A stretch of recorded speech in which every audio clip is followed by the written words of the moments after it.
Shri Vitthal Shri Vitthal monitor मध्ये श्री विठ्ठल श्री विठ्ठल आजी संसार सुफळ झाला गे माये देखिले पाय विठोबाचे तो मज भावा वेळोवेळा भावा पांडुरंग बाप रखुमा देवीवरू न विसंबे सर्वथा निवृत्तीने तत्वता सांगितले तो मज भावा वेळोवेळा भावा पांडुरंग विठ्ठल विठ्ठल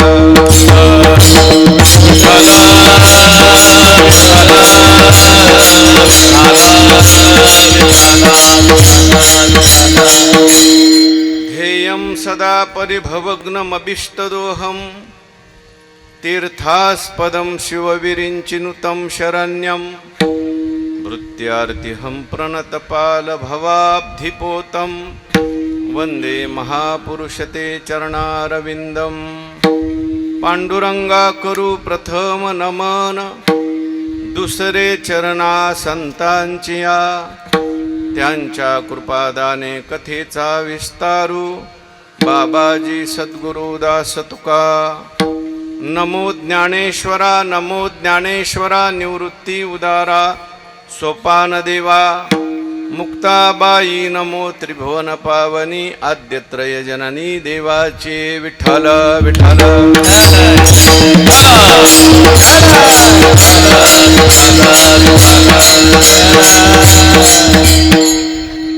आजी संसार सुफळ झाला गे माये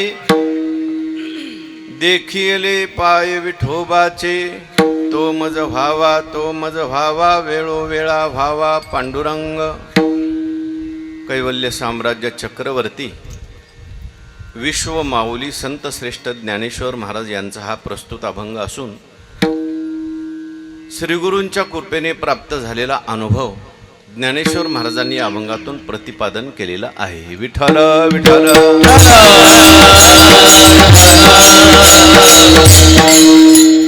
भगवंताच्या कृपेने सर्व साधू संतांच्या आशीर्वादाने पुण्यसलीला नीरामातेच्या पावन तीरावर अनेक साधू संतांच्या पदस्पर्शाने पुनीत झालेल्या आपल्या या भूमीमध्ये वैकुंठवासी परमपूज्य प्रातस्मरणीय गणपत बाबा दायगुडे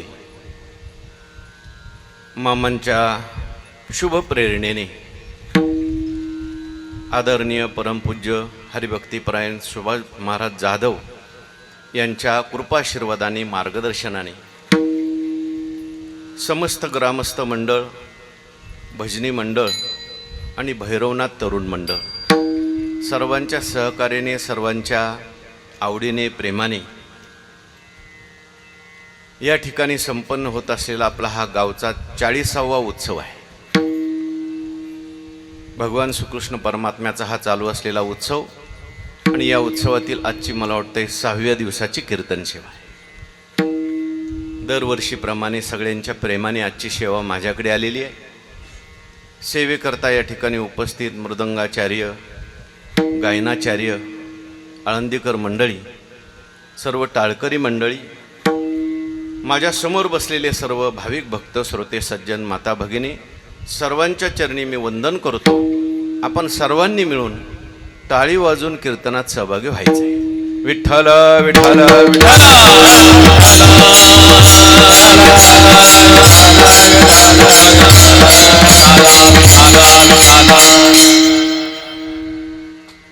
यावर्षी 40वे वर्ष आहे आणि म्हणून सर्वांनी थोडासा बदल केलेला आहे. आल्याबरोबरच मला खूप आनंद झाला. चित्र सगळं बदललेलं दिसलं. आणि दरवर्षी आपल्या तिकडल्या मंडपामध्ये कार्यक्रम असतो आणि उपस्थितीसुद्धा तशी मोजकीच असते. परंतु सगळ्या ग्रामस्थांनी मनावर घेऊन काहीतरी युक्ती केलेली आहे, म्हणजे वेळ बदललेली आहे. आणि मुख्य म्हणजे महाप्रसादाचा कार्यक्रम ठेवलेला आहे. तसं हे काय महाप्रसादासाठी आले नाहीत बरं का, पण मग जेवण बनवण्यात जाणारा जो वेळ आहे तो वाचतो, म्हणून उपस्थितीवर या ठिकाणी परिणाम झाला आहे व चांगली सुरुवात केलेली आहे. विठ्ठल विठ्ठल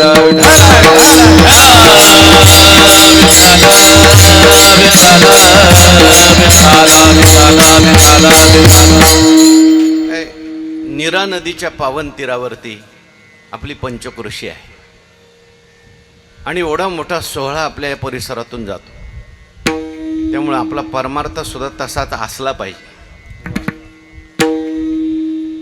उपस्थिती भरपूर असली पाहिजे, भरपूर ज्ञानेश्वरी पारायणाला बसले पाहिजेत, ऐकायला भरपूर आले पाहिजे.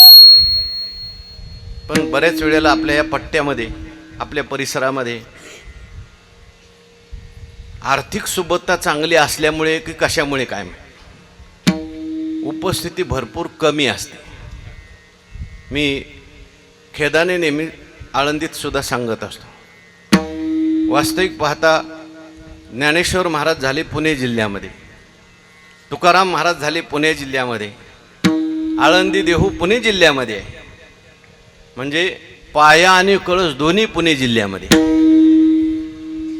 पण पुणे जिल्ह्यामध्ये जसा वारकरी संप्रदायाचा प्रचार प्रसार व्हायला पाहिजे तसा असून दिसत नाही. विठ्ठल विठ्ठल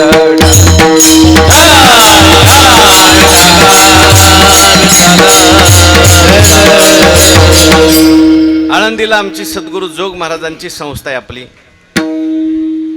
संस्थेमध्ये विद्यार्थी जे येतात त्याच्यामध्ये मी मुद्दाम सगळ्यांना उठवत असतो, तुमचा जिल्हा कोणता, तुमचा जिल्हा कोणता.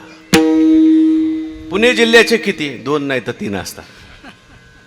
म्हणजे वारकरी शिक्षण संस्थेमध्ये आपल्याकडे परमार्थाकडे जी प्रवृत्ती आहे शिकण्याकडे थोडीशी कमी आहे, वाढली पाहिजे. जसं मराठवाड्यामध्ये आहे, तुम्ही जा मराठवाड्यामध्ये जर कीर्तनकार आले तर कसं स्वागत असतं, तुम्ही कधी एकदा मराठवाड्यात जाऊन बघा, खानदेशामध्ये बघा, विदर्भामध्ये जाऊन बघा. त्याप्रमाणे सगळा परमार्थ आपल्याकडे सुद्धा हे पाहिल्यानंतर असं वाटतं चालू झाला. विठ्ठल विठ्ठल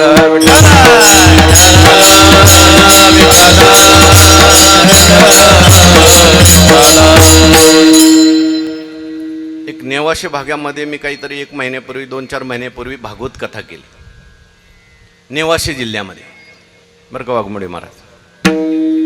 कथा चालू असताना मी ओव्या म्हटल्या की माझ्यासमोर बसलेल्या माता भगिनी पुढच्या ओव्या म्हणायच्या. कथा संपल्यानंतर मी विचारलं, का हो तुमच्या गावातल्या काही भगिनींची ज्ञानेश्वरी वगैरे पाठ आहे का? ते म्हटले 100 भगिनींची मुखपाठ ज्ञानेश्वरी. नुसतं आपण टाळ्या वाजवून चालणार नाही, हरिपाठ तरी आपला पाठ असला पाहिजे. म्हणजे परमार्थाचा ते अभ्यास करतात. म्हणजे गावामध्ये असा नियम आहे की रोज ज्ञानेश्वरीच्या 300 ओव्या वाचायच्या आणि त्यामुळे 1 महिन्यात संपूर्ण ज्ञानेश्वरीचं पारायण होऊन जातं. असू द्या, चांगली सुरुवात केल्याबद्दल सगळ्यांचं अभिनंदन करतो. आपण आपल्या चिंतन सेवेकडे वळू. विठ्ठल विठ्ठल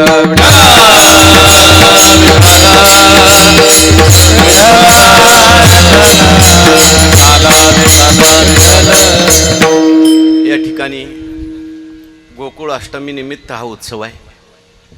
आपल्या हिंदू संस्कृतीमध्ये, भारतीय संस्कृतीमध्ये खूप उत्सव आहेत बरं का. जेवढे उत्सव, जेवढे सण आपल्या हिंदू संस्कृतीमध्ये आहेत, मला वाटत नाही तेवढे उत्सव आणि सण दुसऱ्या कुठल्या संस्कृतीमध्ये असतील. तुम्ही गुढीपाडव्यापासून मोजा, दर 15 दिवसांनी एक उत्सव आहे. कशा करता हे सगळे उत्सव आहेत, कशा करता सण आहेत? तर उत्सव शब्दाचा अर्थ आहे आनंद.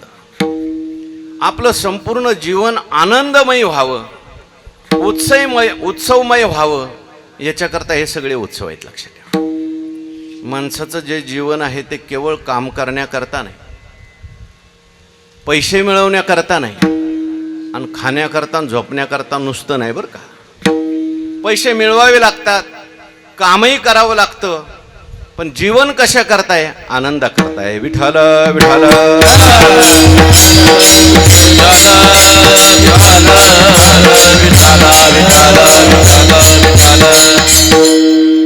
आमचे गुरुवारी एक विनोदाची कोटी सांगत असतात. मी दरवर्षी सांगतो. एका माणसाने टोपी घातली होती. त्याला विचारलं, टोपी कशा करताय? तो म्हणला, डोक्या करताय. बरोबर का चूक? बरोबर आहे. टोपी कशा करताय हो? डोक्या करताय. मग विचारलं, डोकं कशा करताय? म्हटलं, टोपी करताय. हे मात्र चुकीचं उत्तर आहे. टोपी डोक्या करता आहे, पण डोकं मात्र विचार करण्याकरता आहे. तसं एखाद्याला विचारलं, तुम्ही काम करता कशा करता? म्हटलं, जगण्याकरता. बरोबर आहे. जगायचं असेल तर काम केलं पाहिजे. काम कशा करता? जगण्याकरता. म्हटलं, जगता कशा करता? म्हटलं, काम करण्याकरता. खाता कशा करता? जगण्याकरता. जगता कशा करता? म्हटलं, खाण्याकरता. कामही केलं पाहिजे, खाल्लंही पाहिजे, पण कशा करताय? आयुष्याच्या साधने, आयुष्याच्या साधने, आयुष्याच्या साधने, आयुष्याच्या साधने, आयुष्याच्या साधने, साधने, आयुष्याच्या साधने, साधने, आयुष्याच्या साधने, साधने, आयुष्याच्या साधने, सच्चिदानंद पद घेणे, सच्चिदानंद पद घेणे, धन्याने जन्मालो, जन्मालो, धन्याने जन्मालो, सच्चिदानंद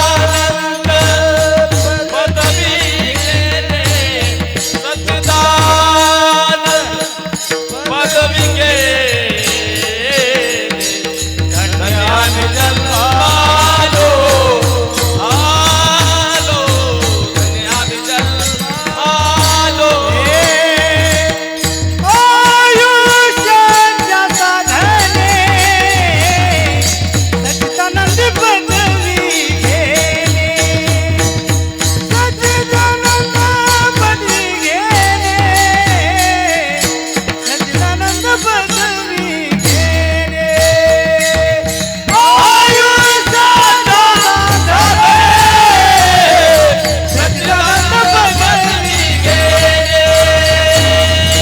सच्चिदानंद पदवी घेणे, सच्चिदानंद पदवी घेणे.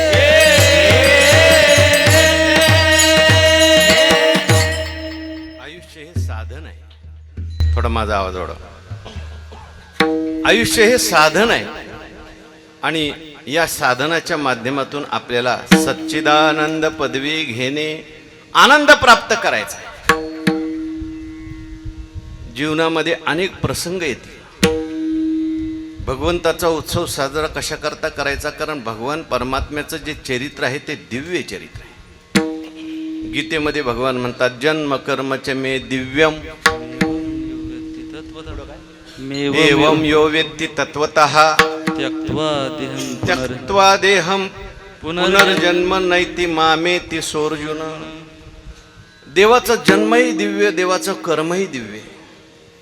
भगवान म्हणतात, जो कोणी माझं जन्म कर्म ऐकतो त्याला सुद्धा परत जन्माला यावं लागत. माझे अजत्व जन्मने, अक्रियत्वेची कर्म करणे, हे निर्विकार जाणे तो परममुक्त. देवाने सगळं केलं. अनेक प्रकारचा संघर्ष देवाच्या जीवनामध्ये होता.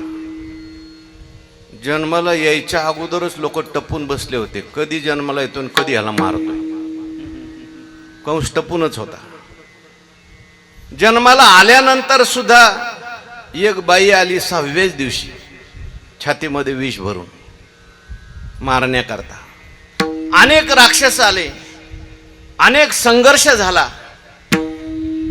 पण जीवन म्हटलं की संघर्ष असतोच, आणि अशाही संघर्षात आनंदी कसं राहायचं हे भगवान परमात्म्याने शिकवलं. विठ्ठल विठ्ठल.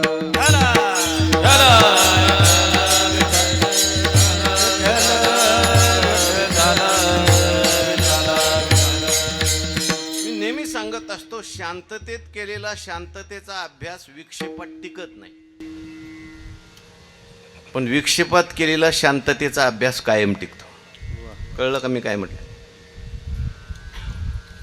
मी उदाहरण सांगत असतो. लोकमान्य टिळक अभ्यास करताना रेडिओचा आवाज वाढवायचे ना अभ्यास करायचे. आई म्हणायची, बाळा असा कसा अभ्यास करतो रे? म्हटले, मी आई अभ्यासाचा अभ्यास करतोय. म्हणजे एकदा मोठ्या आवाजात मला अभ्यास करायची सवय लागली की तुम्ही किती जरी बडबड केली तर मला व्यत्यय होणार नाही. म्हणजे विक्षेपात शांततेचा अभ्यास करायचा. भगवान श्रीकृष्णाचं जीवन जर आपण पाहिलं, सगळं विक्षेपमय जीवन आहे, पण अशाही स्थितीमध्ये आपल्याला आनंदी जीवन जगता येतं हे शिकण्याकरता चरित्र आहे. विठ्ठल विठ्ठल.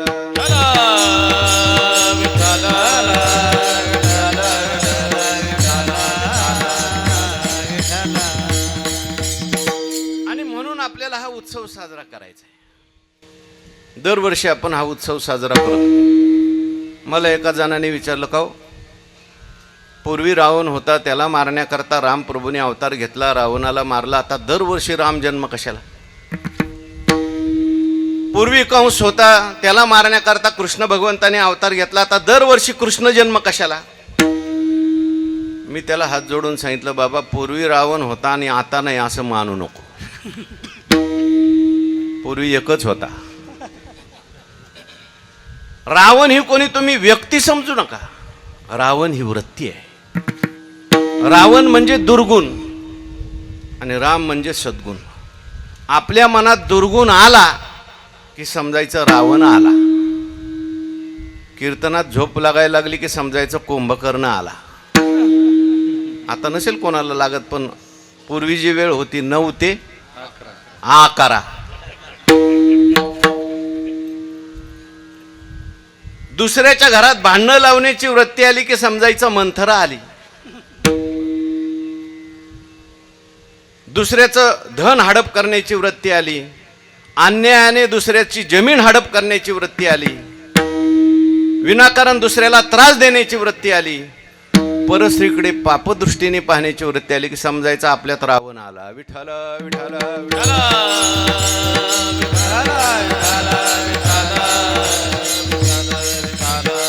बाहेरचा रावण मारला पाहिजे, बाहेरचा कंस मारला पाहिजे, पण त्याच्याबरोबर आतलाही मेला पाहिजे. म्हणून दरवर्षी रामजन्मही साजरा करतो आपण आणि कृष्ण जन्म साजरा करतो. या निमित्ताने कृष्णाचं चिंतन करायचं आहे. देवाचं नुसतं चिंतन जरी केलं तरी मनुष्याचा उद्धार होतो. मी कृष्णचरित्रात सांगत असतो, देवाचं चोरीचं चरित्र ऐकलं तर मनुष्य चोरी केल्याच्या दोषातून मुक्त होतो. तुम्ही म्हणाल बरं झालं सांगितलं. चोरी करायची आणि कृष्णचरित्र ऐकायचं त्याच्याकरता नाही बरं का. चुकून घडली असेल, आता पश्चाताप झाला, परत चोरी करणार नसेल, त्याने जर ऐकलं तर तो चोरीच्या दोषातून मुक्त होतो. देवाने पुतनेला मारलं, तिचा उद्धार केला, ते जर चरित्र ऐकलं तर मनुष्य कशाच्या दोषातून मुक्त होतो? मद्यपान केल्याच्या दोषातून मुक्त होतो. पण परत करणार नसेल तर. देवाचं रासलीलेचं चरित्र ऐकलं तर मनुष्य व्यभिचार केल्याच्या दोषातून मुक्त होतो. विठ्ठल विठ्ठल विठ्ठल. सागरीचे तारू भव सागरीचे, तारू भव सागरीचे, तारू भव सागरीचे, तारू भव सागरीचे, तारू भव सागरीचे, तारू भव सागरीचे.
महाराजांचा मी अभंग निवडलेला आहे. अभंग कोणाचा आहे कसं ओळखायचं? अभंगाचं शेवटचं चरण वाचायचं. अभंगाच्या शेवटी जर असेल तुका म्हणे तर अभंग कोणाचा? अभंगाच्या शेवटी जर असेल नामा म्हणे नामदेव महाराज. अभंगाच्या शेवटी जर असेल जनी म्हणे जनाबाईचा. आजचा अभंग कोणाचा आहे? माऊलीचा आहे. पण अभंगाच्या शेवटी ज्ञानदेव म्हणे नाही. काही अभंगाच्या शेवटी ज्ञानदेव म्हणे आहे. उदाहरणार्थ हरिपाठाला पहिलाच अभंग आहे ज्ञानदेव म्हणे व्यासाची. काही अभंग ज्ञानेश्वर महाराजांचे असे आहेत की जिथं ज्ञानदेव म्हणे लावलं नाही, बापर हुकमा देवरू लावलंय. तुम्ही म्हणाल का बरं असं केलं? त्याच्या संबंधाने कथा सांगितली जाते. मी मागे सांगितली पण आता बरीच नवीन मंडळी आहेत म्हणून परत सांगतो. ज्ञानेश्वर महाराजांनी समाधी घेण्याचा निश्चय केला. वयाच्या कितव्या वर्षी? 16व्या वर्षी. बरं, निश्चय 16व्या वर्षी केला. बघा बरं का, एवढा मोठा ज्ञानेश्वरी ग्रंथ लिहिला वयाच्या 16व्या वर्षीच. तीर्थयात्रा केल्या, अनेक प्रकारचं कार्य केलं आणि 16व्या वर्षी सगळं कार्य संपून ज्ञानेश्वर महाराज म्हटले आता बाद झालं. आपले 80 वर्ष झाली तरी अजून वाटतं अजून करायचंय, अजून करायचंय. मोठी माणसं जी असतात ते काम झालं की निघून जातात. ज्ञानेश्वर महाराजांनी समाधी घेण्याचा निर्णय घेतल्याबरोबर सगळ्या साधू संतांच्या मध्ये बातमी पसरली, ज्ञानेश्वर महाराज समाधी घेणार, ज्ञानेश्वर महाराज समाधी घेणार. वाईट वाटलं. चांगल्या माणसाची समाजाला काय असते? गरज असते. सगळे संत एकत्र झाले, म्हटले ज्ञानेश्वर महाराजांना आता समाधी घेऊ द्यायचं नाही, थांबवायचं. कोण थांबवणार? सगळ्यात पहिल्यांदा साधू संतांनी निवृत्तीनाथ महाराजांच्याकडे विनंती केली, प्रार्थना केली. तुम्ही थांबवू शकता, ज्ञानेश्वर महाराजांना थोडंसं समाधी घ्यायला थांबवा. सगळ्या संतांची लोकांची अपेक्षा आहे. मग मात्र निवृत्तीनाथ महाराजांनी ज्ञानेश्वर महाराजांना सांगितलं की सगळ्यांची अपेक्षा आहे, अजून 2 वर्ष थांबा. तर गुरूंची आज्ञा, थांबले 2 वर्ष. 2 वर्षांनी पुन्हा समाधी घेणार म्हटले. मग लोक गेले सोपान काकांच्याकडे. सोपान काका तुम्ही अजून 2 वर्ष थांबवा. सोपान काकांनी सांगितलं, परत 2 वर्ष थांबले. आणि मग परत 4 वर्षानंतर निश्चय केला समाधी घेणार. सगळे लोक कोणाकडे गेले? मुक्ताबाईंच्याकडे. मुक्ताबाई म्हटल्या दादाचं ऐकलं, काकाचं ऐकलं, मीच काय घोडं मारलं का तुमचं? आणि मुक्ताबाईला ज्ञानेश्वर महाराज घाबरत होते. विठ्ठल विठ्ठल विठ्ठल.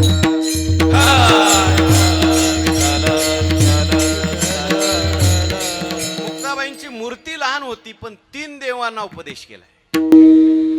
ज्ञानदेव, नामदेव आणि चांगदेव. जेव्हा ज्ञानेश्वर महाराजांना राग आला होता तेव्हा ताटीचे अभंग लिहिले 22. नामदेव महाराजांचा गर्व परिहार केला आणि 1400 वर्षाचे चांगदेव महाराज, त्यांना चांगदेव 65 समजून सांगितली.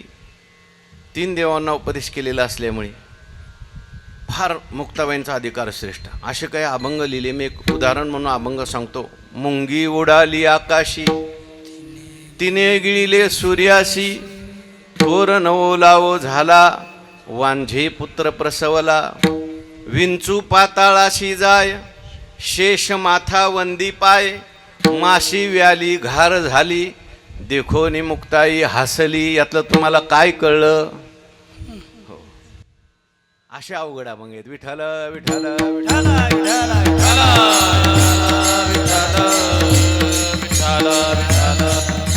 मुक्ताबाईंनी आग्रह केला की तुम्ही ज्ञानेश्वर महाराज थांबा. मग ज्ञानेश्वर महाराज परत 2 वर्ष थांबले. असे 6 वर्ष थांबले. आणि या 6 वर्षात जे अभंग लिहिले तिथे ज्ञानदेव म्हणे न लावता बापर हुकमा देऊर लावलं. त्यातला हा अभंग आहे. विठ्ठल विठ्ठल.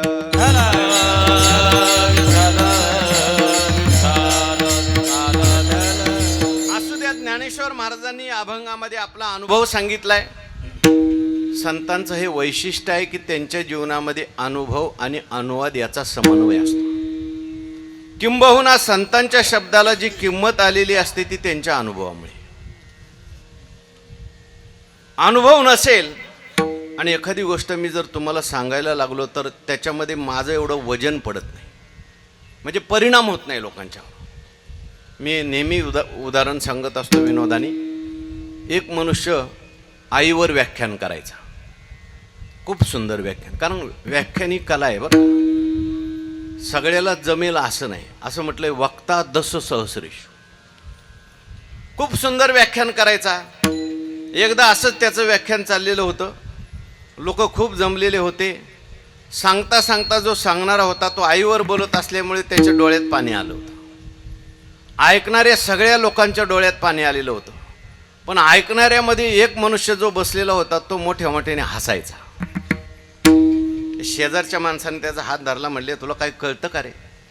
अरे किती चांगलं व्याख्यान चाललंय, सगळे रडतायत, सांगणारा रडतोय आणि तो कुशाल दात काढतो. तो म्हटलं मी का हसतो माहिती आहे का? हा सांगणारा आहे ना त्याच्या शेजारी माझं घर आहे म्हटलं. तुम्हाला कळलं का पुढचं? अजून कळलं नाही बऱ्याच लोकांना, जे नीट ऐकतात त्यांना. म्हटलं इथं रडून रडून सांगतोय पण एकही दिवस आहे बरोबर नीट बोलत नाही. काय त्याच्या सांगण्याला जाळायचंय का? विठ्ठल विठ्ठल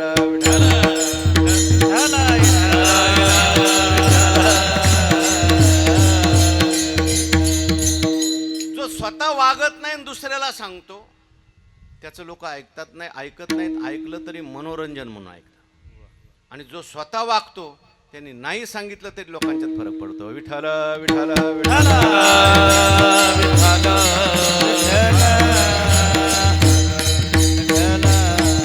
ज्ञानेश्वर महाराजांनी या अभंगामध्ये आपला अनुभव सांगितलाय. संत हे आपल्याला अनुभव देण्याकरता येतात. अनुभवे आले अंगा ते या जगा देत, ते या जगा देत, ते या जगा देत,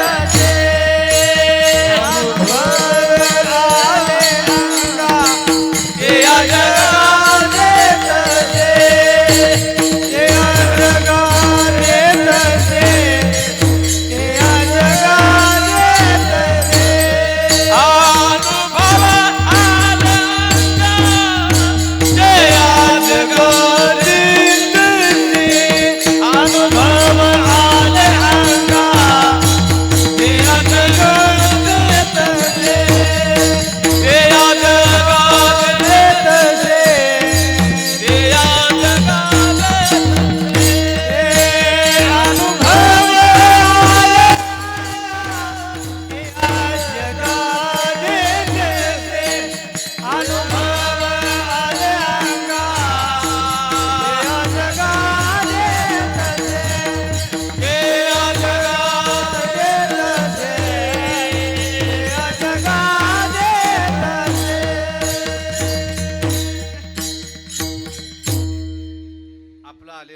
ज्ञानेश्वर महाराज सांगतात.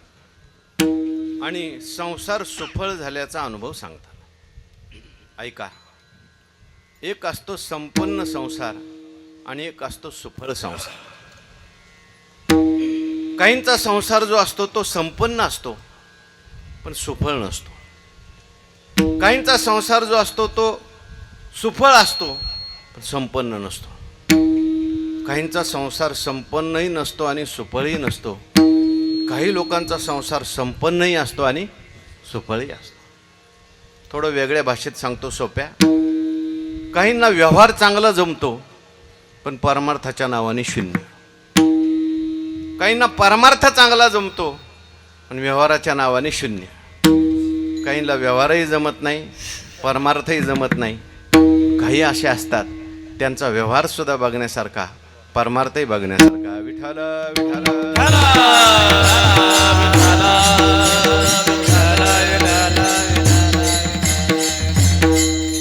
पण व्यवहार बऱ्याच वेळेला प्रारब्धावर अवलंबून असतो. संसार माणसाचा संपन्न असण्यापेक्षा सुद्धा सुफळ असला पाहिजे. मी तुम्हाला दोन संसाराचं वर्णन करून सांगतो. एक आहे रावणाचा संसार आणि दुसरा आहे तुकाराम महाराजांचा संसार. रावणाच्या संसाराचा जर आपण विचार केला तर रावणाचा संसार म्हणजे संपन्न संसार. बघा किती संपन्नता होती रावणाची. 7 कोटी घरं एकट्याची बहादराची सोन्याची होती. बरं का, मला वाटत नाही आता कोणी एवढं श्रीमंत असेल. काही आहेत म्हणतात श्रीमंत लोकांची मोठी मोठी घरं, कोणाचं 700 कोटीचं, कोणाचं 1200 कोटीचं, पण रावणाची 7 कोटी घरं एकट्याची सोन्याची होती. उच्च कुळात जन्माला आलेला आहे रावण. ब्रह्मदेवाच्या वंशामध्ये, म्हणजे उत्तम कोटीचा ब्राह्मण आहे रावण. बरं, सत्तेच्या बाबतीत जर रावणाचा विचार आपण केला तर रावणाने सगळ्या देवावर सत्ता गाजवलेली आहे. 9 ग्रहाच्या पायऱ्या केल्या होत्या. असं म्हणतात तो ज्या सिंहासनावर बसायचा त्या सिंहासनावर पायरीवरून जात असताना प्रत्येक पायरीवर त्याने एक एक ग्रह झोपवला होता. नारद महर्षी भेटीला गेले त्या रावणाच्या, आणि रावण थोडासा बाहेर गेल्यानंतर शनी महाराजांना विचारलं, काय शनी महाराज, सगळे लोक तुम्हाला घाबरतात आणि इथं बरं तुमचं काही चालत नाही. तो म्हटलं, काय महाराज, माझी दृष्टी रावणाने खाली करून मला झोपवले, तुम्ही तेवढी खालची वर करा, मग मी बघतो याच्याकडे. म्हटलं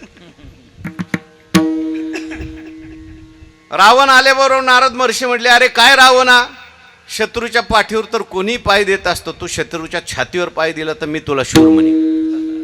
रावणाने लगेच सांगितलं ग्रहांना, आता उलट झोपा, आणि मग शनीनी 7.5 लावली वर का महाग. पण रावणाची सत्ता देवावर होती. तुकाराम महाराजांचा जर विचार आपण केला तर तुकाराम महाराजांची सामान्य कुळात जन्म झाला. तुकाराम महाराज स्वतः लिहितात, भले देवा कुणबी केलो, नाही तरी दंभे असतो मेलो. बरं झालं देवा मला तू कुणबी केलंस, सामान्य कुळात घातलंस, नाहीतर मी त्या कुळाच्या अभिमानानेच मेलो असतो म्हटले. संपत्तीच्या बाबतीत जर आपण पाहिलं तर तुकाराम महाराज म्हणतात, आम्ही सदैव सोडत. होती संपत्ती भरपूर, पण दुष्काळ पडला तर महाराजांनी सगळं वाटून टाकलं. सत्तेच्या बाबतीत जर आपण बोलावं तर अभंग लिहिलेलं गावातल्या लोकांना सहन झालं नाही. गावातल्या लोकांनी हाकलून दिलं, विठ्ठल विठ्ठल विठ्ठल.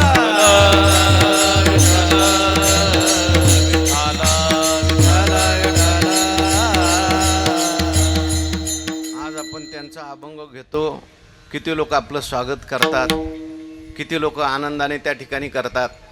पण ज्यावेळेस त्यांनी अभंग लिहिले त्यावेळेस त्यांना किती त्रास झाला. तुम्हाला अभंग लिहिण्याचा अधिकार कोणी दिला? तुम्ही अभंग लिहायचे नाही, तुम्हाला गुरु होण्याचा अधिकार नाही, तुम्हाला कीर्तन करण्याचा अधिकार नाही. महाराज म्हटले, मी केलेच नाही, देवाच्या कृपेने केलेले, देवाने माझ्याकडून करून घेतलेले. पण तो सनातनी काळ होता, नाही महाराजांना त्या ठिकाणी त्या काळातल्या लोकांनी राहू दिलं. पण असं जरी असलं तरी सुद्धा रावणाचा संसार संपन्न आहे. तुकोबारायांचा संसार जरी संपन्न नसला तरी सुद्धा रावणाचा संसार सुफळ नव्हता. रात्रीची रावणाला झोप लागत नव्हती. एवढी संपत्ती होती तरी दुसऱ्याची संपत्ती बघितली की असं वाटायचं कधी माझ्या नावावर 7-12 होईल.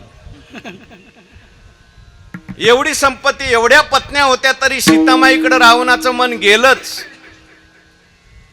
तळमळ तळमळ करत होता. पण तुकाराम महाराजांच्या बाबतीत जर आपण पाहिलं, काही नव्हतं, पण महाराज छातीला हात लावून म्हणायचे, जन्मालो त्याचे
झाल्याशिवाय कमी माणसं आलेली असते, त्या भजन ऐकायला काय काय आलेले असते. अशी चाल पाहिजे, उंच चाल म्हणा. प्रत्येक ठिकाणची गिऱ्हाईक वेगवेगळी. विठ्ठल विठ्ठल विठ्ठल.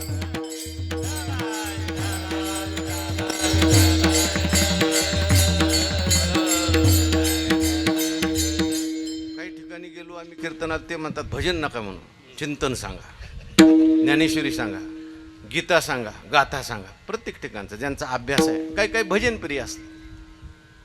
तेव्हा जन्मालो त्याचे संसार, तुकाराम महाराज म्हणतात, सुफळ झाला. संपन्न असण्यापेक्षा संसार माणसाचा सुफळ पाहिजे. म्हणून ज्ञानेश्वर महाराजांनी आजच्या अभंगात आपली सगळ्यांची भूमिका घेतलेली. वास्तविक पाहता ज्ञानेश्वर महाराजांचा संसार सुफळ होण्याचा काही प्रश्न नाही बरं का. ज्ञानोबा साक्षात महाविष्णूचे अवतार आहेत, त्यांना संसारच नाही. पण संतांचे जे अभंग असतात ते आपल्या भूमिकेवरचे अभंग असतात. काही पामराच्या भूमिकेवरचे अभंग आहेत, काही जिज्ञासूच्या भूमिकेवरचे अभंग आहेत, काही मुक्ताच्या भूमिकेवरचे आहेत, आणि काही मुक्तीनंतरच्या भक्तीचे अभंग आहेत. बऱ्याच वेळेला म्हणून अभंग समजून घेताना त्या अभंगाची भूमिका समजून घ्यावी लागते. भूमिका जर कळली नाही, सगळे अभंग एका करता नाही, आणि एक अभंग सगळ्या करता नाही. विठ्ठल विठ्ठल विठ्ठल.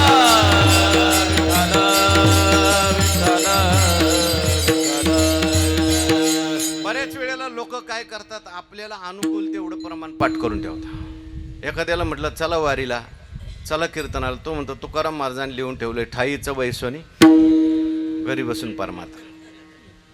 मी नेहमी उदाहरण सांगत असतो. काही काही लोक जे असे आहेत, काहीच उद्योग करत नाहीत, व्यवसाय करत नाहीत, नोकरी करत नाहीत, आणि भजनही करत नाहीत. त्यांना म्हटलं तुम्ही काहीच करत नाही, तुमचं कसं काय चालणार? ते म्हणतात तुकाराम महाराजांनी लिहून ठेवलंय, ठेविले आनंते. म्हणजे हा अभंगाचा दुरुपयोग आहे. विठ्ठल विठ्ठल विठ्ठल.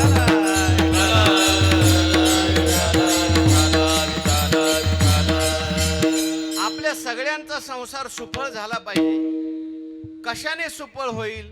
महाराज अभंगाच्या पहिल्या चरणात, आजी संसार सुफळ झाला गे माये, आजी संसार सुफळ झाला गे माये, आजी संसार झाला गे माये, आजी संसार सुफळ झाला गे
आज माझा संसार सुफळ झाला. ज्ञानेश्वर महाराज अनुभव सांगतात, आज माझा संसार सुफळ झाला. आजी संसार सुफळ झाला गे माये. ज्ञानेश्वर महाराजांनी गोपीच्या भावातून स्त्रीच्या भूमिकेतून हा अभंग लिहिलेला आहे बरं का. माये शब्द वापरलेला आहे. माये शब्द पुरुष बोलत नाही, बाई बोलते. आज माझा संसार सुफळ झाला. कशाने सुफळ झाला? मी आज विठोबाचे पाय पाहिले आणि म्हणून माझा संसार आज सुफळ झाला. आपल्याला थोडंसं पुढं चिंतन करायचं आहे, म्हणून मी ह्या पहिल्या चरणावर एक 2-3 प्रश्न सांगतो, तेवढे तुम्ही लक्षात ठेवा. मी मधून मधून विचारील, पहिला प्रश्न कोणता, दुसरा प्रश्न कोणता आणि तिसरा प्रश्न कोणता. पहिला प्रश्न असा आहे, ज्ञानेश्वर महाराज म्हणतात संसार सुफळ झाला. माझा पहिला प्रश्न असा आहे, संसार म्हणजे काय? दुसरा प्रश्न असा आहे, ज्ञानेश्वर महाराज म्हणतात मी विठोबाचे पाय पाहिले आणि संसार सुफळ झाला. दुसरा प्रश्न असा आहे, विठोबाचे पाय पाहण्याचा आणि संसार सुफळ होण्याचा काय संबंध? आणि माझा तिसरा प्रश्न नीट लक्ष देऊन ऐका. आम्ही रोज विठोबाचे पाय पाहतो, आमचा संसार अजून सुफळ का होत नाही? विठ्ठल विठ्ठल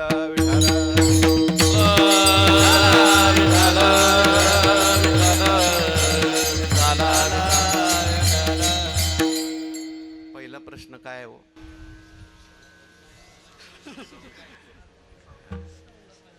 हा बरोबर, तुम्ही सांगितलं बरं का. बऱ्याच ठिकाणी मी 4-4 वेळा सांगतो, लक्षात ठेवा, लक्षात ठेवा, आणि परत विचारतो पहिला प्रश्न कोणता. लोक एकमेकाच्या तोंडाकडे बघ. लोकांना जर विचारलं ना कीर्तन कसं काय झालं, 1 नंबर. अजिबात महाराजांनी तमाशाची आठवण येऊ दिली नाही. आम्ही काही काही ठिकाणी जातो, लोक कार्यकर्ते येतात आणि कानात सांगतात महाराज कीर्तन चांगलं वठलं पाहिजे. आम्ही हात जोडून सांगतो बाबा कीर्तन म्हणजे काही तमाशा नाही वठलं पाहिजे. कीर्तन हे उद्धाराचं साधन आहे. त्याच्यात ठीक आहे विनोद असला पाहिजे, सगळ्यांना आवड निर्माण होईल असं भजनही असलं पाहिजे, पण नुसताच विनोद नको बरं का. नाही तर मग पैसे देऊन नरकाला जावं लागेल. विठ्ठल विठ्ठल विठ्ठल.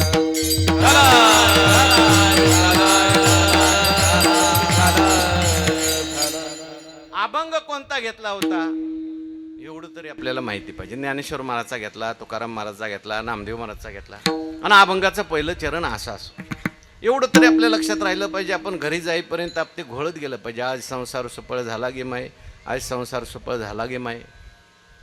असं करत करत जर गेलं तर आपलं चिंतन घडेल. म्हणून 3 प्रश्न मी तुम्हाला सांगितले. त्यातला पहिला प्रश्न होता संसार म्हणजे काय. त्याचं उत्तर मी देतो, ऐका. कशाला म्हणायचं संसार? तुम्ही आम्ही ज्याला संसार म्हणतो त्याला संतांनी संसार म्हटलं नाही. आपण कशाला संसार म्हणतो? घरदार, बायका, मुलं, गुरं, ढोरं, बंगले, गाड्या, आपण त्याला संसार म्हणतो. आमच्याकडे आळंदीला लोक येतात, म्हणतात महाराज तुमचं बरं आहे, तुम्हाला संसार नाही. पण तो खरा संसार नाही. एखाद्याची पत्नी मरण पावली तर लोक म्हणतात वाईट झालो, त्याचा संसार बसला. पण बसत नाही, 6 महिन्यांनी परत उभा राहतो. पण तो खरा संसारच नाही. कशाला म्हणायचा संसार? ऐका. शंकराचार्यांनी संसाराची एक संस्कृतमध्ये सुंदर व्याख्या लिहिली.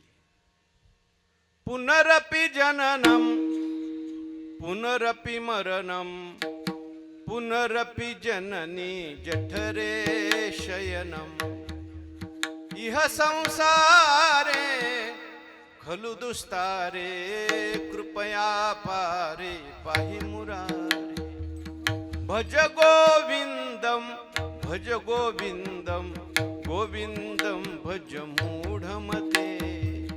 आचार्य म्हणतात पुन्हा पुन्हा जन्माला येणं, पुन्हा पुन्हा मरणं हा संसार आहे. विठ्ठल विठ्ठल विठ्ठल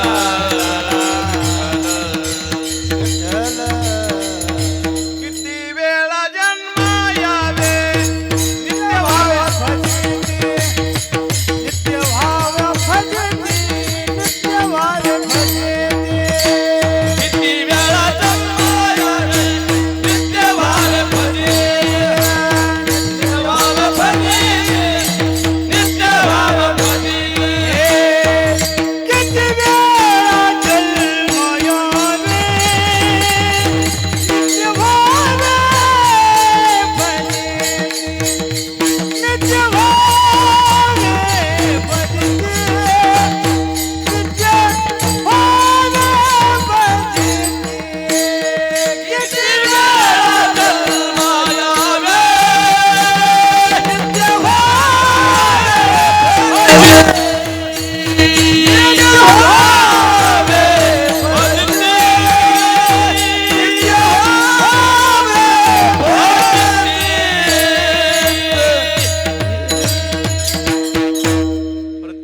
पाठीमागं जन्म मरण लागलेलं आहे, त्याला संसार असं शास्त्रात म्हटलेलं आहे.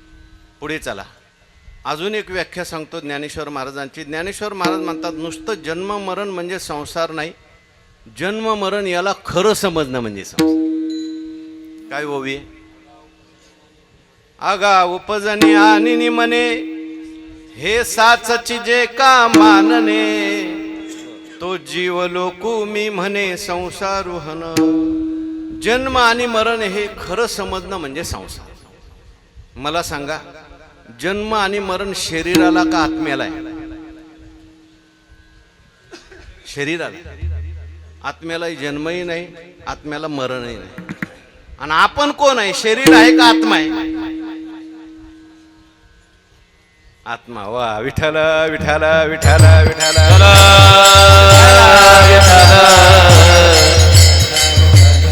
मंडळीने ज्ञानेश्वरी ऐकण्याचा परिणाम तुमच्यावर झाला.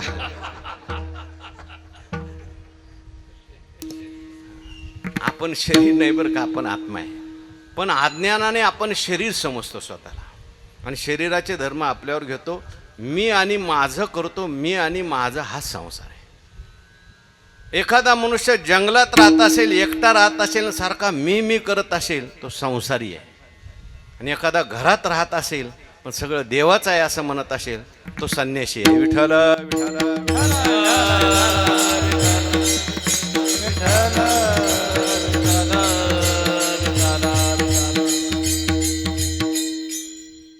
आजच्या अभंगामध्ये ज्ञानेश्वर महाराजांनी देहाला संसार म्हटलाय. हा माझा देह जो आहे, प्रत्येकाचा देह हा संसार आहे. हा किंवा देहाधिक संसारे जे मांडिले असे गुंफरे, ते तर नातुडे वागुरे वारा जायचे. ज्ञानेश्वर महाराज म्हणतात, ज्ञानी कसा असतो? जसा वाघरीत वारा गुतत नाही, तसा जो संसारात गुतत नाही तो ज्ञानी. आणि देहाधिक हा संसार आहे. आणि हा देहरूपी संसार जो आहे तो आज मी विठोबाचे पाय पाहिले त्याच्यामुळे सुफळ झाला. पहिला प्रश्न संपला आणि त्याचं उत्तरही झालं. तर दुसरा प्रश्न कोणता होता, हेंद्रे साहेब सांगा.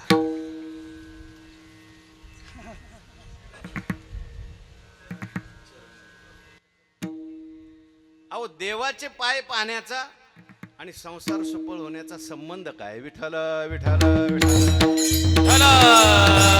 विठ्ठल.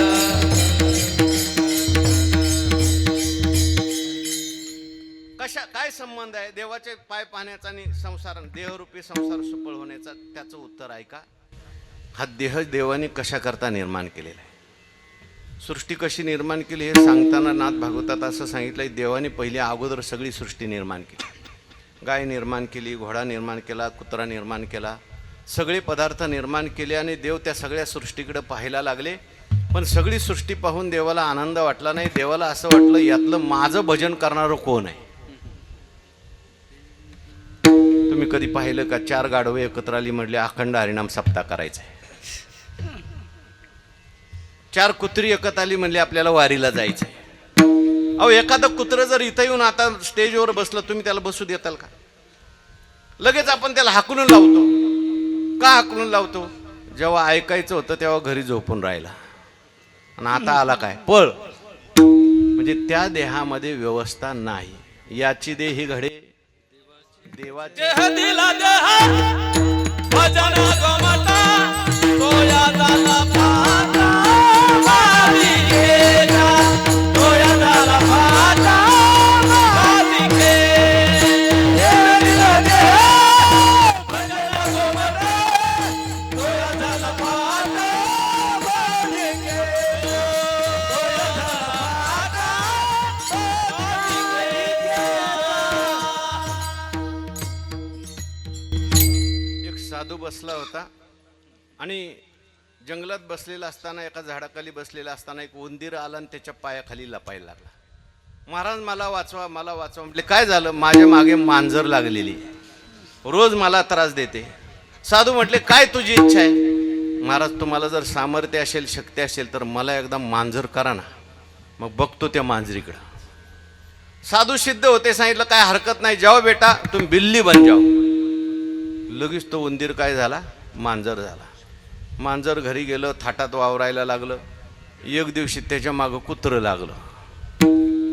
मग परत साधूकडे आला, म्हटला महाराज मला वाचवा, कुत्रं माझ्या मागं लागलं. म्हणजे आता तुझी काय इच्छा आहे? म्हटलं मला कुत्रं केलं तर बरं होईल. साधूने परत त्याला काय बनवलं? कुत्रं केलं. जंगलात कुत्रं गेलं, त्याच्या मागं वाघ लागला. परत साधूकडे आला, म्हटले साधू म्हटले अरे परत परत येऊ नको, शेवटचं एकदा काय मागायचंय ते माग. नाही म्हटलं आता मला वाघ करा बास. आणि वाघ केल्यानंतर मग तो विचार करायला लागला, या साधूने मला उंदराचं वाघ केलंय, न जाणू साधूची बुद्धी बदलली, परत मला उंदीर केलं तर त्यापेक्षा साधूलाच खाऊन टाकू म्हटलं. तसं आपण कधीतरी उंदीर होतो, कधी मांजर होतो, कधी वाघ होतो. देवाने आपल्याला माणूस केलं आणि माणूस झाल्यावर म्हणायला लागला मला परमार्थ करायला वेळ नाही, मी देवाला मानणार.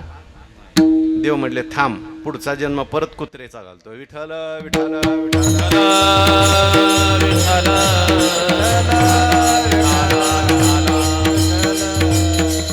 आणि म्हणून या देहाचं सार्थक कशात असेल? तुका म्हणे जन्मा आल्याचे सार्थक विठ्ठलाची एक देखिल्या. आज माझ्या या देहाने देवाला पाहिलं, माझा हा देहरूपी संसार आज सुफळ झाला. 2 प्रश्न संपले, त्याची उत्तरं संपली. तिसरा प्रश्न काय? तुम्ही सोडून, तुम्ही कीर्तनच पाठ केलेलं आहे सगळं. तिसरा प्रश्न काय? तुमच्या खाली बसलेल्यापैकी बोला. वा, कुठल्या गावचा आहे तू? वा वा, तू लाज राखली बाबा शिव तक्रारची. बरोबर उत्तर सांगितलं. आपण रोज देवाचे पाय पाहतो, मग आपला संसार सुफळ का होत नाही? विठ्ठल विठ्ठल विठ्ठल.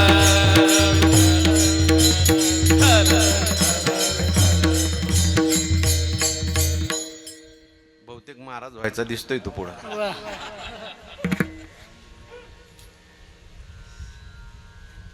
आपण रोज देवाचे पाय पाहतो. आमच्या घराशेजारीच मंदिर आहे, रोज आम्ही सकाळी देवाचे पाय पाहतो, आषाढीला जातो, कार्तिकीला जातो. मग आम्हाला असं वाटत नाही संसार सुफळ झाला का बरं? असं त्याचं उत्तर ऐका.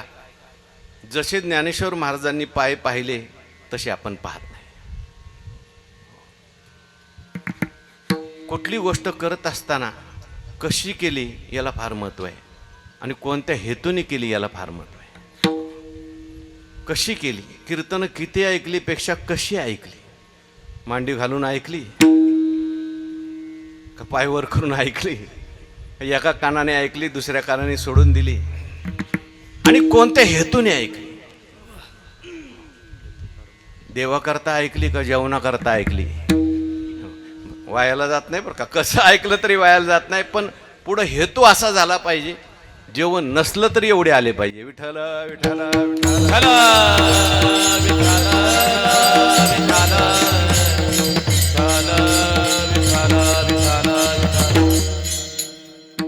हेतू फार महत्वाचा आहे.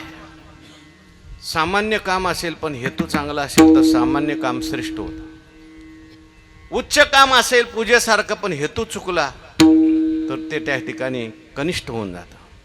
म्हणून ज्ञानेश्वर महाराज म्हणतात मी परमार्थात देवाचे पाय पाहिले, पण कसे पाहिले? दुसरं चरण. तो मत भावा, तो मत भावा, तो मत भावा,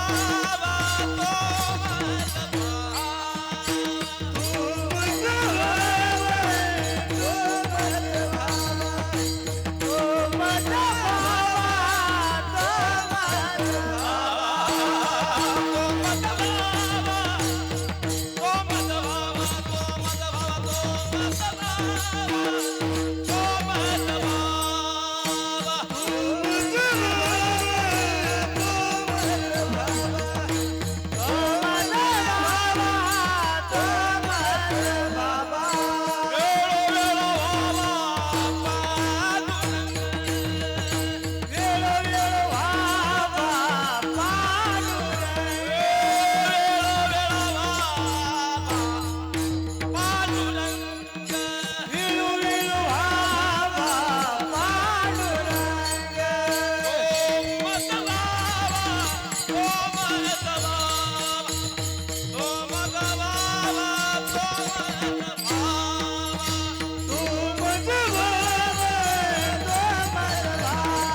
पाहिले त्याचं वर्णन केलं. तो मज व्हावा, तो मज व्हावा, वेळोवेळा व्हावा पांडुरंग, तो पांडुरंग मला प्राप्त व्हावा.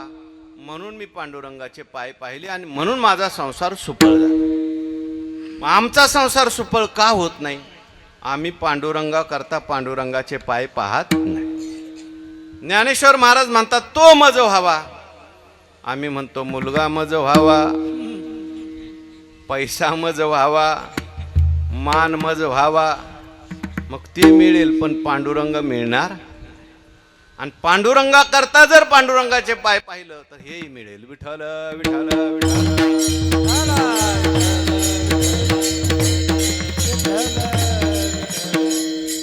प्रेमामध्ये भक्तीमध्ये सकामता चालत नाही. सुरुवातीला असली पाहिजे पण शेवटी निष्काम भक्ती झाली पाहिजे. देवा करता देवाची भक्ती झाली पाहिजे. आपल्याला देव आवडतोय कशा करता आवडतोय? संसारा करता देव आवडतोय का देवा करता संसार आवडतोय? बहुतेक लोकांना संसारा करता देव आवडतो पण देवा करता संसार आवडला पाहिजे. नेहमीचं एक उदाहरण मी सांगत असतो. संत सेना महाराज एकदा पंढरपूरला वारीला गेले.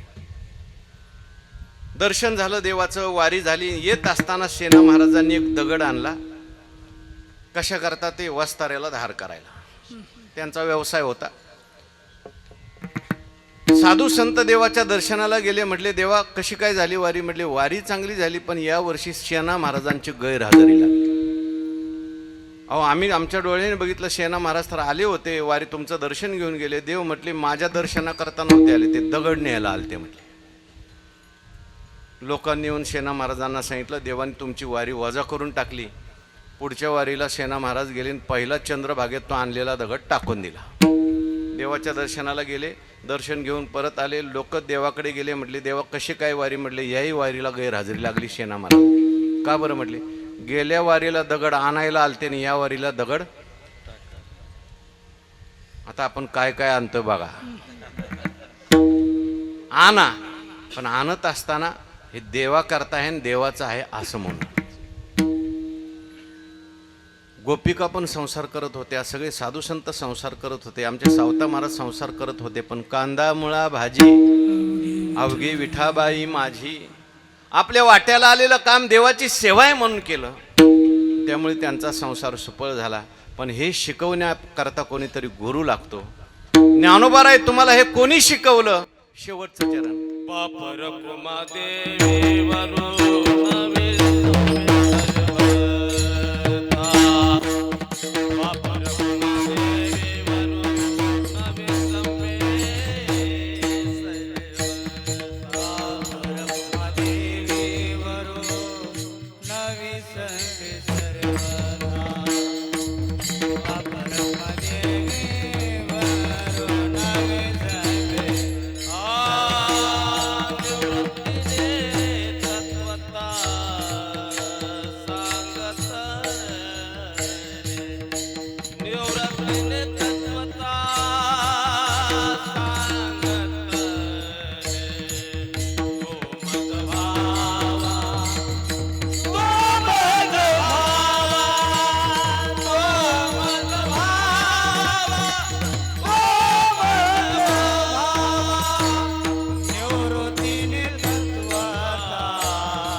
ज्ञानेश्वर महाराज म्हणतात आम्हाला घरातच गुरु भेटले.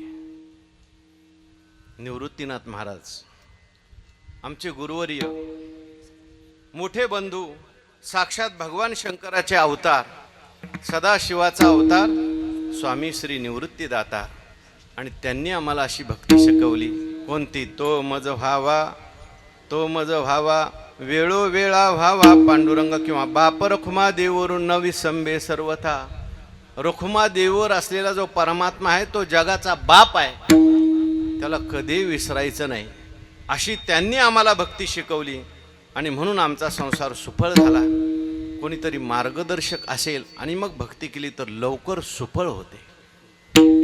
आणि म्हणून संतांनी आपल्याला हा मार्ग दाखवला. थोडंसं आपण भजन करू. सगळ्यांनी नीट बसा, टाळी वाजवा. विठोबा रखुमाई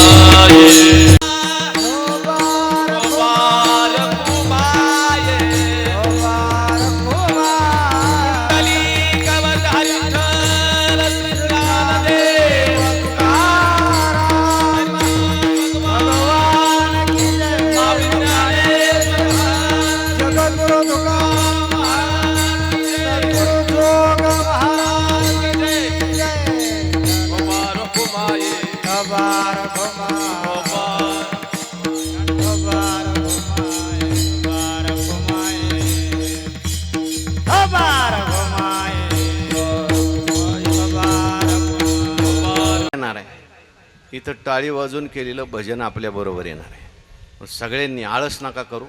पुन्हा एकदा भजन करायचं आहे. आता पकवाजाचा आवाज कमी येणार, गायकांचा कमी येणार आणि आम्हाला तुमचा आवाज ऐकायचा आहे. सगळ्यांनी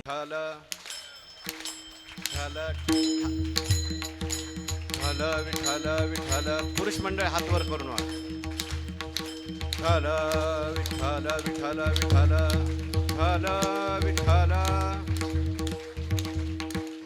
आवाज ऐकू आला का हो तुम्हाला? नुसता टाळ्यांचा आला. भांडायला लागले तर ह्या गल्लीतला आवाज त्या गल्लीतला. असं करू नका. उद्यापासून जरा भजन जास्त करा.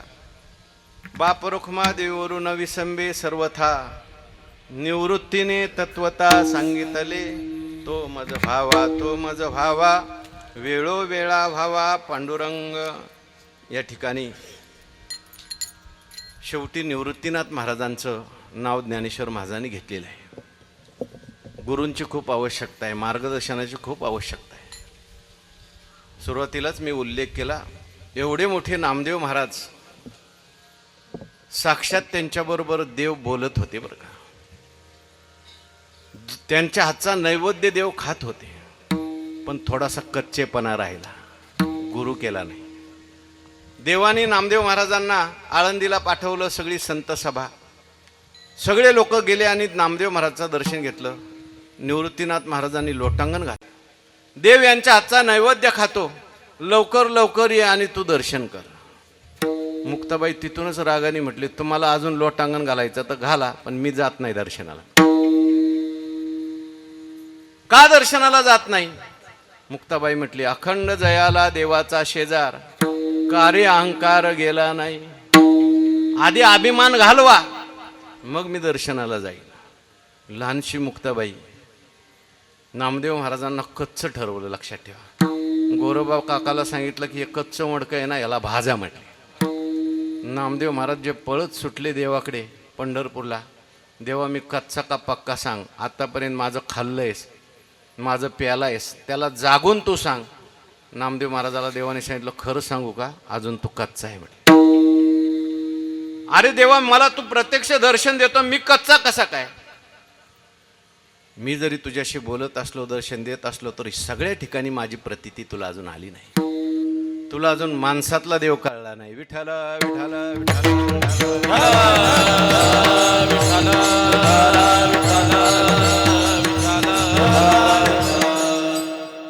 आणि मग नामदेव महाराजांना स्वतः भगवंतांनी कुठं पाठवलं? औंढ्या नागनाथाला. तिथं ते विसोबा खेचर पिंडीवर पाय देऊन झोपले होते. नामदेव महाराज म्हटले, या म्हाताऱ्याला काही कळतं का नाही, कसं झोपावं, कुठं झोपावं? ते म्हटले, मी म्हातारा झालो बा, तूच हाताने उचलन दुसरीकडे पाय ठेव, जिथं पिंड नाही तिथे पाय ठेव. पाय उचलला आणि जिथं ठेवला तिथं पिंड निघायची. आणि मग नामदेव महाराजांच्या लक्षात आलं, परमात्मा हा सर्व ठिकाणी आहे. आणि मग जेव्हा बोध प्राप्त झाला आणि परत आले, बसले होते आणि जेवत असताना कुत्र्याने त्या ठिकाणी चपाती पळवून नेली. नामदेव महाराज त्याच्या मागं तुपाची वाटी घेऊन लागले बरं का. आपण दगड घेऊन लागतो, कारण त्या कुत्र्याच्या रूपाने देव आले होते. म्हणून अवघी सत्ता आली हाता, नामयाचा खेचर दाता. ज्ञानेश्वर महाराज म्हणतात, अशा प्रकारे आम्हाला श्रीगुरु भेटले, निवृत्तीनाथ महाराज, साक्षात भगवान शंकर बरं का. आदिनाथ गुरु सकळ सिद्धांचा मच्छिंद्र तयाचा मुख्य शिष्य असे असणारे भगवान शंकर साक्षात आम्हाला गुरु रूपाने भेटले आणि त्यांनी आम्हाला ही दीक्षा दिली. ज्ञानदेवा सार चोजविले म्हणून ज्ञानेश्वर महाराजांनी पावलोपावली गुरूंचं वर्णन केले. सगळी ज्ञानेश्वरी झाली, लिहून निवृत्तीनाथ महाराज समोर ठेवली आणि हात जोडले आणि पसायदान मागितलं. किंबहुना तुमचे केले धर्म कीर्तन सिद्धी गेले इथ माझे उरले पायी कपन आता विश्वात्मके देवे हे वाग्यज्ञे तोषावे तोषो निमज द्यावे पसाय दान हे. जो आपल्या करता मागतो तो जीव आपल्या मुलाच्या कल्याणाची इच्छा करते ती आई आणि सगळ्या जगाची कल्याणाची इच्छा करते ती माऊली. आणि सगळ्यात पहिली मागणी कोणाकरता मागितली? ज्यांनी मदत केली, ज्यांनी आनंद दिला त्यांनी नाही, ज्यांनी त्रास दिला त्यांच्याकरता पहिली मागितली. आईचं प्रेम जसं चांगल्यापेक्षा वाईटावर जास्त, आईचं प्रेम जसं दुर्गुणी मुलावर जास्त असतं, तसं ज्ञानोबारांनी पहिली मागणी मागितली. जे खळांची व्यंकटी सांडो तया सत्कर्मी रती वाढो भूता परस्परे जडो मैत्र जीवांचे ज्ञानेश्वर माऊली ज्ञानराज माऊली, ज्ञानेश्वर माऊली ज्ञानराज माऊली, ज्ञानेश्वर माऊली ज्ञानेश्वर माऊली.